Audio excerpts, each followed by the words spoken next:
नमस्कार, मैं प्रेम, आप देख रहे हैं MK न्यूज इंडिया। 2025 विधानसभा की तैयारी शुरू हो गई है। कौन पड़ेगा बिहार में भारी, इसी मुद्दे पर बात करने के लिए हमारे साथ है RJD प्रवक्ता एजाज जी। एजाज जी, संजय झा ने क्लियर कर दिया है कि 2010 के मुकाबले 2025 में 200 से अधिक सीटें हम ला रहे हैं। देखिए, संजय झा जी हों या NDA के कोई भी नेता हों, एक बात उनको समझ लेना चाहिए कि बिहार की जनता का विश्वास, बिहार की जनता का समर्थन, बिहार के जनता का प्यार तेजस्वी प्रसाद यादव के नेतृत्व पर है। क्योंकि तेजस्वी जी ने जो 17 महीने के कार्यकाल में काम किए हैं वो दिखा, और स्पष्ट रूप से जो नौजवान हैं, जो नौकरी और रोज़गार की दिशा में इधर उधर भटकते थे, नफ़रत की राजनीति में फंसे हुए थे, उनको तेजस्वी जी ने एक रास्ता दिखाया। और आज बिहार भर में कहीं भी जाइए तो एक बात की चर्चा होती है कि नौकरी के लिए हमको तैयारी करना है, हमको भारतीय जनता पार्टी या नफ़रत वाली राजनीति में नहीं फंसना है। और इस तरह की भाषा जब आम जन की ओर से आने लगे तो इससे समझ लीजिए कि नेता के प्रति लोगों का विश्वास स्पष्ट रूप से दिखता है, और दिखाने की आवश्यकता भी नहीं है। जिस तरह से आपने देखा होगा लोकसभा चुनाव के दौरान प्रधानमंत्री से लेकर के भारत सरकार के सारे मंत्री, मुख्यमंत्री से लेकर के भाजपा शासित राज्यों के मुख्यमंत्री तक तेजस्वी प्रसाद यादव के नेतृत्व और तेजस्वी प्रसाद यादव को मिल रहे समर्थन को रोकने के लिए जितना प्रयास किए, लेकिन उसके बावजूद भी तेजस्वी जी के प्रति जनता का जो उमड़ा हुआ प्रेम था वो दिखा, और चुनाव परिणाम में भी स्पष्ट रूप से सामने आया। जो कल तक कहा करते थे 40 का 40, उनकी स्थिति ये आ गई है कि वो 30 पर आकर अटक गए। और कहीं ना कहीं जो जीत हार का मार्जिन रहा है कुछ एक सीटों पर बहुत कम वोटों से रहा। तो ये तेजस्वी जी के नेतृत्व पर जो जनता का विश्वास है, जो जनता का समर्थन है, वह स्पष्ट रूप से दिखा। और आपने देखा होगा 2019 के चुनाव में जो परिणाम आए थे, हम 0 सीट पर थे, लेकिन 2020 के चुनाव में तेजस्वी प्रसाद यादव के नेतृत्व पर जनता ने जो विश्वास और समर्थन दिया, तेजस्वी जी ने 10 लाख नौकरी का जो बात की थी उस पर लोगों ने विश्वास किया, और सबसे बड़ी पार्टी राष्ट्रीय जनता दल उभर करके सामने आई। कहीं ना कहीं साजिश का शिकार हुआ, नहीं तो आज सत्ता तेजस्वी जी के हाथों में होता। तो इस तरह की राजनीति करने वाले लोग जो भी बड़बोलापन में बोल लें, लेकिन जनता उनको अब देखने नहीं जा रही है। जनता उनके प्रति किस तरह की भाषा इस्तेमाल करती है, ये चौक चौराहे पर आप खड़े होकर के सुन लीजिए।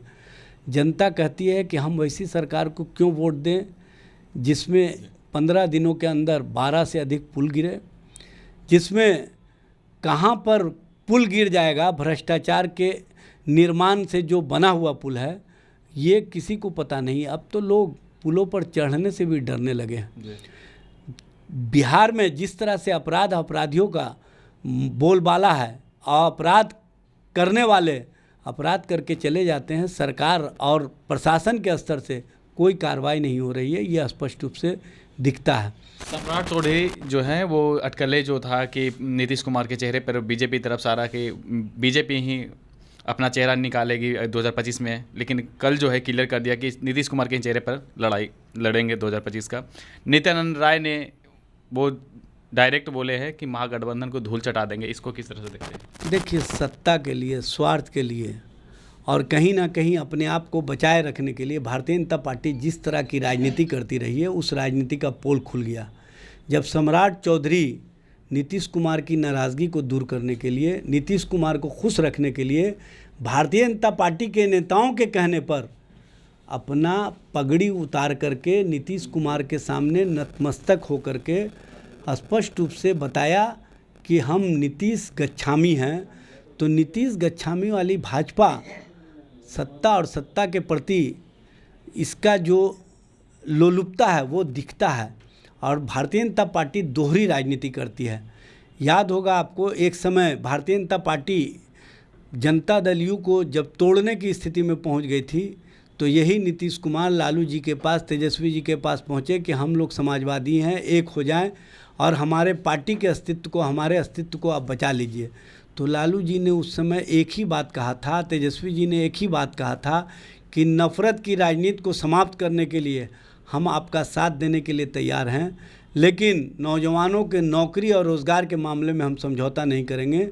और 17 महीने में तेजस्वी प्रसाद यादव ने जो 10 लाख नौकरी का वादा किया था कि सत्ता में आएंगे तो 10 लाख नौकरी देंगे, उसमें 5 लाख से अधिक लोगों को नौकरियां देने का काम किया और 3 लाख से ऊपर जो नियुक्ति प्रक्रियाधीन था वो विज्ञापित होने वाला था।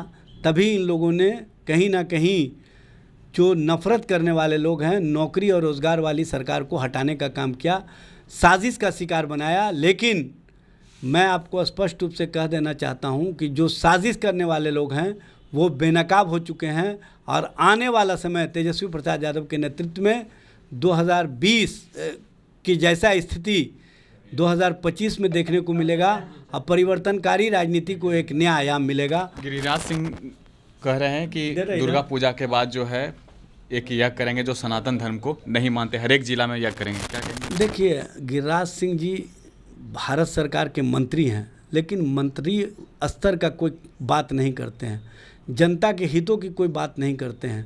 वो सिर्फ और सिर्फ धर्म के आडंबर में लोगों को रखना चाहते हैं। और अब बिहार के लोग धर्म के आडंबर में जीना नहीं चाहते हैं। बिहार का नौजवान कहता है कि नफ़रत की राजनीति से हम लोग कोसों दूर चले गए हैं। हम लोगों को तेजस्वी प्रसाद यादव ने जो सीख दिया है कि नौकरी और रोज़गार परिवार के लिए, अपने आप के लिए और अपने भविष्य के लिए आवश्यक है, तो उसको हम लोगों ने अपना कहीं ना कहीं जो आयाम है उसको मजबूती देने का संकल्प लिया है और उस संकल्पों के साथ हम आगे बढ़ रहे हैं। और किसी भी स्थिति और परिस्थिति में हम लोग गिरिराज जैसे लोगों के जो जुमलाबाजी है, जो भ्रम की राजनीति है, जो धर्म की राजनीति है, उसमें फंसने वाले नहीं हैं। लालू प्रसाद पे और तेजस्वी यादव पे भी टिप्पणी किया है कि नीतीश कुमार का चरणों में रहना चाहिए, उनका धूल जो है लगाना चाहिए और फोटो उनको रखना चाहिए। क्या नीतीश कुमार इतना? नीतीश जी के सामने नतमस्तक हो चुका है भारतीय जनता पार्टी। पगड़ी जब उतार करके रख दिया भारतीय जनता पार्टी के प्रदेश अध्यक्ष ने, तो अब कहने की आवश्यकता नहीं है। ये सच और सच्चाई सामने आ चुका है और जब सच्चाई सामने हो तो किसी को भी इस तरह की भाषा बोलने से पहले अपने आप में झांक लेना चाहिए और देख लेना चाहिए कि जो भाषा वो बोल रहे हैं वो उन पर ही लागू होता है। लालू प्रसाद जी नाम है विचार का, लालू प्रसाद जी नाम है आंदोलन का। लालू जी ने कभी किसी से समझौता नहीं किया सत्ता और स्वार्थ के लिए। लालू जी ने हमेशा एक ही बात कहा कि हम देश और देश की राजनीति को बचाने के लिए, देश के संवैधानिक व्यवस्था को बचाने के लिए उन शक्तियों के सामने नतमस्तक नहीं हो सकते हैं जो शक्तियां कहीं ना कहीं अपने आप को सत्ता और स्वार्थ से अभिभूत होकर के राजनीति करती रही हो। धन्यवाद। तो आपने सुना क्या कुछ कर रहे थे। इसी तरह की तमाम खबरों के लिए बने रहें, देखते रहें MK न्यूज़ इंडिया। धन्यवाद।